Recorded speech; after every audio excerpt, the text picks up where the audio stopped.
Last night, women's college ball match between USC and Uconn was the best game of the season. I repeat, the best game. Hi, and welcome back to Davis Sports Report. If you haven't done so already, please subscribe to help us grow the channel and turn on notification to be updated as we drop new content. Let me get you caught up on what went down and some of the action at the XL Center in Hartford, Connecticut.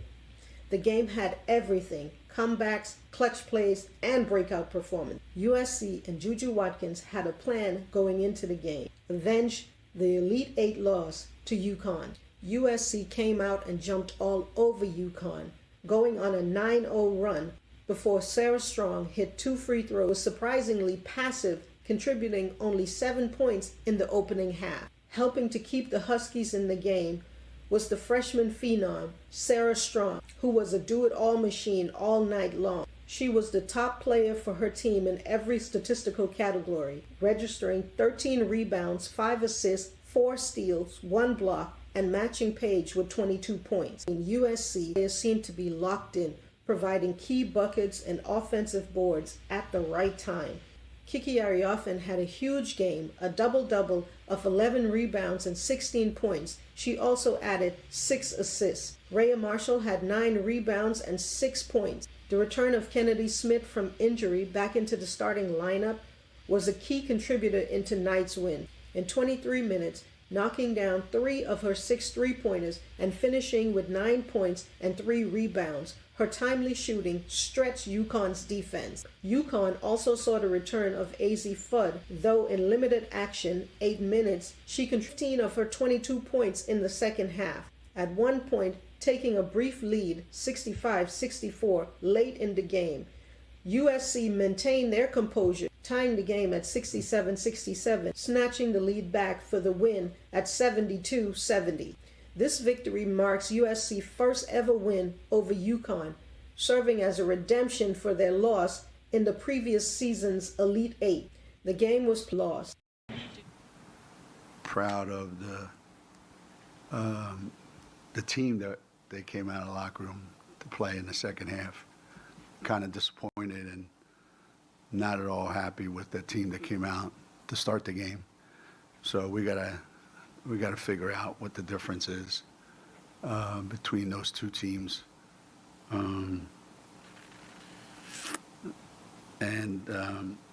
how we can hold them to less points in the second half than they scored in the first quarter. I thought the execution part in the first half was just as bad as I've seen in a few years here at Connecticut. So it's not that we can't, because we spent 20 minutes doing it. We were tied with 2:40 or something like that left in the game, and we had a chance, and we didn't win. So I'm happy that we can put 2 players like that on the floor that the whole country's familiar with and wants to see, play well, and they both have their unique styles of playing. There's going to be 16,000 people here, plus the game on national television, and I'm proud to be a part of it. Yeah, just to be clear, that game was not won or lost with those 3 free throws. Sarah was a huge reason we were a huge part of that second half comeback and the reason we were even in the game. But for her to continue to show up on this stage and continue to play as well as she has, continue to affect the game in so many different ways, whether it be rebounding, defending, assisting, scoring. But yeah, I don't want people to get the wrong impression of that she didn't impact this game tremendously in a very positive way, and this game was not decided in the last minute with those free throws. Big picture, this game was great for women's basketball, having 2 great teams, great players playing in a tight game. How important is it for the sport to have games like this on national television, primetime on a Saturday night? Yeah, it's very important. Just for the game to continue to grow, to have these type of matchups,